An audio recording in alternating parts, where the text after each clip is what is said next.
So hello guys, मी आहे Tina. Welcome to my mini blog.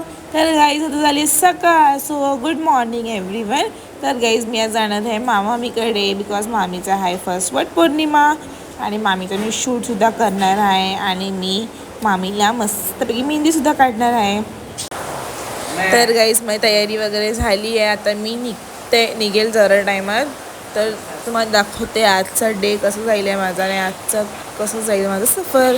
तर मम्मीला मस्तपैकी टाटा बाय बाय वगैरे केली आणि मग त्याच्यानंतर आम्ही निघाली. मग मला काका भेटले अर्ध्या रस्त्यात. तर गाईज ट्रेनमध्ये एकदम छान होता, एकदम खुल्ला पण भेटला मला ट्रेन. एवढी गर्दी पण नाही भेटली, म्हणजे मी चांगल्यापैकी मस्तपैकी जाऊ शकले. आणि मग मी उतरले. आम्ही पोचलो डोंबिवलीला.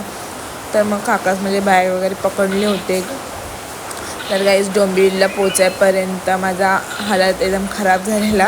हालत तर खराब झाला नव्हता, बट गरमीमुळे मी हेअर्स वगैरे एकदम वरती बांधून घेतलेली. तर गाईज मग संध्याकाळ झाला आणि मग मी गेली नानीसोबतला गार्डनमध्ये. बिकॉज माझी नानी एव्हरी इव्हनिंग ते गार्डनमध्ये राऊंड मारतात. तर मग मी पण गेली त्यांच्यासोबत. मध्ये दळण घेतलं आणि मग नाईटचं जेवण केलं.